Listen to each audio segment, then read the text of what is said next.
Panorama group, जो सोचता है वो करता है। आपके अपने सपनों का आशियाना। नमस्कार, स्वागत है आपका सिटी पोस्ट लाइव में। मैं हूं मुस्कान। आज हम बात करने जा रहे हैं उस विधायक की जिसने बाजी तो जीती लेकिन मंत्रालय तक नहीं पहुंच पाए। आपको बता दें, हमारे साथ मौजूद हैं वरिष्ठ पत्रकार श्रीकांत प्रत्युष। सब बड़ा सवाल है, राजू तिवारी जो चिराग पासवान के काफी करीबी हैं, चुनाव लड़े, चुनाव जीते, लेकिन कहा जा रहा था कि उनका मंत्री बनना तय था। आखिर किसका कॉल आया, कौन दिल्ली पहुंचा कि बात ही बदल गई? देखिए, राजू तिवारी तो प्रदेश अध्यक्ष हैं एलजेपी के, और संकट के दिन में भी उन्होंने साथ नहीं छोड़ा चिराग जी का। और चिराग बहुत भरोसा भी करते हैं उन पर, और उनको बड़ी जिम्मेवारी भी दी है। प्रदेश अध्यक्ष बनाया, फिर चुनाव जीत कर आए तो विधायक दल का नेता बना दिया, तो बहुत सम्मान दिया है चिराग पासवान ने। लेकिन उनका मंत्री बनना भी तय था। उनकी सीट को लेकर भी चिराग पासवान ने बहुत फाइट की।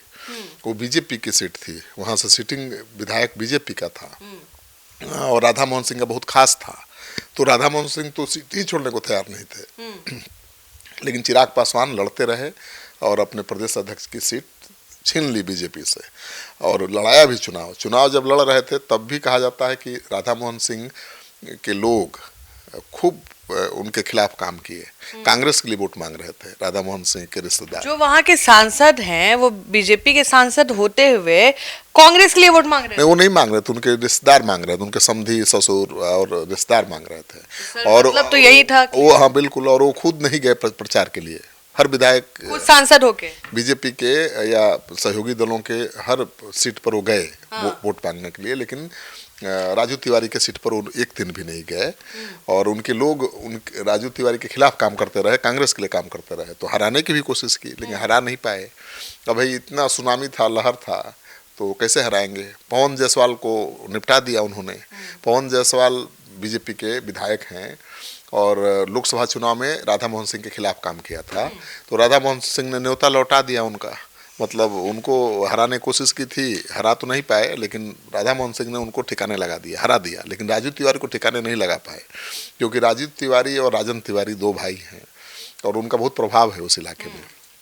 तो राजन तिवारी ने भी पूरा जान लड़ा दिया चुनाव जिताने के लिए, और चुनाव जीते भी राजू तिवारी। और माना जा रहा था कि सबसे पहला नाम तो मंत्री कोई बनेगा एलजेपी से तो उन्हीं का होगा। चिराग जी ने फाइनल भी कर दिया था उनका नाम, लेकिन आखिरी क्षण में गड़बड़ा गया। सर, किसने कैसे गड़बड़ाया? जब सीटवा भी आ गया, जीत भी गए, अच्छा नंबर था, और कहीं ना कहीं चिराग के सबसे क्लोज है, और कहा जा रहा था कि दो एलजेपीआर से जो बनेंगे वो एक तो राजू तिवारी फिक्स है। एलजेपीआर का 3 कोटा है। 6 विधायक पर एक मंत्री बनाने का फार्मूला है, और उसके अनुसार 3 मंत्री बनना चाहिए। और चिराग पासवान ने राजू तिवारी का नाम दे दिया था, और तो राजू तिवारी का बनना तो तय था ही।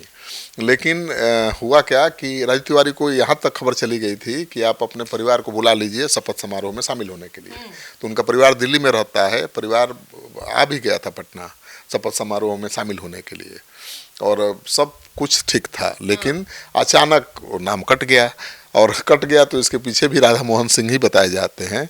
वो दिल्ली में जाकर धरना दे दिए। सर, अच्छे से समझाइए हमारे दर्शकों को कि कैसे हुआ, कहाँ गए राधा मोहन, किससे बात हुई और कैसे ये बात बदल गई? राधा मोहन सिंह तो उनको चुनाव लड़ाने के पक्ष में ही नहीं थे। हाँ, राजन तिवारी को लेकर राजू तिवारी सुनने में आ रहा था कि जो वहाँ के सर सिटिंग विधायक थे उनका राधा मोहन से ज्यादा क्लोज रिलेशन। उन्होंने ही टिकट दिलवाया था, और वो सीट छोड़ने के तैयार नहीं थे। लेकिन चिराग के सामने बीजेपी को झुकना पड़ा। सीट तो ले लिया चिराग ने, जिता भी दिया चुनाव, लेकिन अब मंत्री बन जाएंगे राधा मोहन सिंह को मंजूर नहीं था। तो उनके भाई राजन तिवारी को हथियार बनाया, आधार बनाया, और कहा कि बाहुबली के भाई हैं, इनको मंत्री बनाने से खराब संदेश जाएगा क्षेत्र में। तो अड़ गए। अब इतने सीनियर नेता हैं और जीत पर अड़ गए, तो अब चिराग को नो कहना पड़ा। लेकिन चिराग बहुत दुखी हैं, आहत हैं कि अपने सबसे भरोसेमंद साथी को वो मंत्री नहीं बना पाए। और अभी भी एक सीट तो खाली है चिराग की। क्या अभी भी चांस है क्या सर राजू तिवारी अचानक से वाइल्ड कार्ड एंट्री मार ले? अब ये कहना बड़ा मुश्किल है। राधा मोहन सिंह ने देखिए इतना बड़ा पेच फंसाया कि मंत्री बनते बनते रह गए, उनको मंत्री के शपथ नहीं ले पाए, तैयारी सब कुछ थी। तो अब चिराग पासवान किस हद तक जाएंगे उनके लिए देखना दिलचस्प होगा। वैसे मुझे नहीं लगता है कि अब उनको फिर से मौका मिलेगा, लेकिन अब विधायक दल के नेता तो हैं ही। चिराग ने उनको बहुत इज्जत बख्शी है, प्रदेश अध्यक्ष भी हैं, तो चिराग कोशिश भी कर सकते हैं। अभी तो फिलहाल 2 ही मंत्रालय मिला। अभी एक और मिलेगा ना सर? अब देखिए 6 का फार्मूला अगर लागू हुआ, जैसे कि खबरें आ रही थी कि 6 विधायक पर 1 मंत्री जी, तो उस फार्मूले के अनुसार तो 3 कम से कम बनता है मंत्री पद, 2 ही अभी बने। चिराग एक रखे हो अपने पास पीछे। तब देखिए क्या होता है, लेकिन राधा मोहन सिंह के कारण ही कहा जा रहा है कि राजू तिवारी मंत्री नहीं बन पाए। राजन तिवारी के नाम पर उन्होंने गेम खेल दिया। और राजन तिवारी एक ज़माने में बाहुबली हुआ करते थे, लेकिन अब कोई आपराधिक काम में तो संलग्न है नहीं, बहुत दिनों से वो राजनीति में है और बीजेपी में ही है जी। राजन तिवारी ऐसा नहीं कि बीजेपी में नहीं है, बीजेपी में ही है, वो बीजेपी के लिए ही काम कर रहे हैं। तो बीजेपी के लिए काम कर रहे हैं तब अपराधी नहीं है, और मंत्री बनना है तो भाई अपराधी है, बाहुबली है, इसलिए मंत्री नहीं बनेगा। ये केवल खुनस है कि भाई नहीं, इनको मंत्री नहीं बनना चाहिए, क्योंकि मंत्री बनेंगे तो प्रभाव बढ़ेगा। ये कैसे राधा मोहन सिंह बर्दाश्त करेंगे? तो राधा मोहन सिंह ने ही पेंच लगा दिया, राजू तिवारी को मंत्री नहीं बनने दिया। और मुझे लगता है कि इससे ब्राह्मणों में नाराजगी भी हो सकती है। अभी भी पूरे मंत्रिमंडल में केवल एक ही ब्राह्मण है, वो हैं मंगल पांडे। तो 4-4, 5-5 राजपूत मंत्री हैं, 4 भूमिहार मंत्री हैं, और ब्राह्मण में केवल इकलौता। नीतीश मिश्रा बहुत तेज तरार और बहुत पढ़े लिखे मंत्री थे, उद्योग विभाग के, पर्यटन विभाग के, उनको भी मंत्रालय में जगह नहीं मिली है। तो ब्राह्मणों में तो खराब मैसेज गया ही है कि भाई असर भी तो पड़ेगा ना। ब्राह्मण सोचेंगे कि हमें आधा कर दिया गया, और ब्राह्मणों को टेकन फॉर ग्रांटेड ले रही है बीजेपी कि ब्राह्मण जाएंगे कहाँ? ब्राह्मण बीजेपी को वोट नहीं देंगे तो कहाँ देंगे? आरजेडी को देंगे।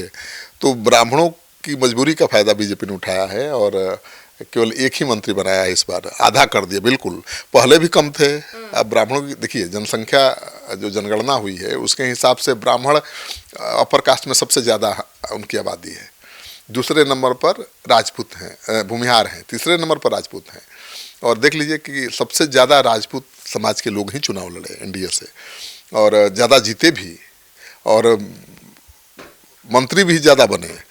भूमिहार और राजपूत ने तो अपना हक ले लिया, लेकिन ब्राह्मण को टिकट भी कम मिला और जीते भी 12, तो एक ही को मंत्री बनाया गया। तो ब्राह्मणों में नाराजगी तो कहीं ना कहीं से है, लेकिन अब ये नाराज ब्राह्मण करेंगे क्या? कहाँ जाएंगे? आरजेडी को वोट नहीं देने की कसम खा चुके हैं। अगर वो भी दूसरी जातियों की तरह अपने जाति के उम्मीदवार के पक्ष में गोलबंद होकर वोट करना शुरू करेंगे, तब कुछ हो सकता है। जैसे कुशवाहा अपने जाति के वोटर कैंडिडेट को देखते हैं, प्राथमिकता देते हैं, वो किसी दल से आए, उनकी जाति का होना चाहिए तो वोट दे देंगे। पिछले लोकसभा में क्या हुआ था? चुनाव में तेजस्वी ने ही खेल किया था कि ज़्यादा कुशवाहा को उतार दिया, कुशवाहा वोट बैंक में संधमारी कर ली, 2 कुशवाहा जीत भी गए लोकसभा चुनाव। तो ब्राह्मण का कोई नेता ही नहीं है इनफैक्ट। और बीजेपी या कोई पार्टी कहाँ चाहती है कि किसी जाति का कोई नेता हो? और ब्राह्मण ऐसे हैं कि किसी को नेता मानने के लिए तैयार भी नहीं होते हैं। तो जैसे जैसे समय गुजरता जा रहा है, ब्राह्मण राजनीतिक रूप से बहुत कमज़ोर होते जा रहे हैं। और राजू तिवारी नहीं बने तो कहाँ कोई बवाल हुआ, कोई विरोध हुआ? अगर कोई राजू तिवारी की जगह पर कोई राजपूत होता, कोई भूमिहार होता, चिराग पासवान की पार्टी का नेता, और उसको रोका जाता मंत्री बनने से, तो बवाल हो जाता। तो मुझे लगता है कि राजू तिवारी को चिराग कोशिश कर सकते हैं एडजस्ट करने का, लेकिन अब जब बीजेपी से हरी झंडी मिलेगी तभी। अब एक मंत्री पद के लिए चिराग पासवान बीजेपी से गठबंधन थोड़े तोड़ लेंगे, ये भी संभव नहीं है। तो चिराग पासवान ने तो कोशिश की, उनकी सीट ले ली लड़ भिड़ करके, जीत भी गए, उनको विधायक दल का नेता भी बना दिया, और उसी दिन माना जा रहा था कि ये अब मंत्री बनेंगे, और उनको सूचना भी हो गई थी कि मंत्री आप बन रहे हैं। लेकिन आखिरी क्षण में उनका नाम कब कैसे कटा, किसी को इसका अंदाजा ही नहीं है। तो आप सुन रहे थे पूरे डिबेट को। देखिए, बड़ा सवाल है कि राजू तिवारी की बात तो बाद में है, ब्राह्मण कहीं ना कहीं अगर नीतीश कैबिनेट की बात करें तो दिख ही नहीं रहे हैं। तो क्या इसका जो नुकसान है लोकसभा में भुगतना पड़ेगा? क्या नीतीश कैबिनेट में जो जैसे भूमिहारों को मिला है, राजपूतों को मिला है पार्टिसिपेशन, वैसा ब्राह्मण को नहीं मिला है, और इस पे कोई बवाल भी नहीं है। अब देखना होगा कि आगे क्या होता है, आगे आगामी चुनाव में इसका क्या असर पड़ता है। लेकिन फिलहाल इस खबर में इतना ही है। आप क्या सोचते हैं, हमें जरूर बताएं।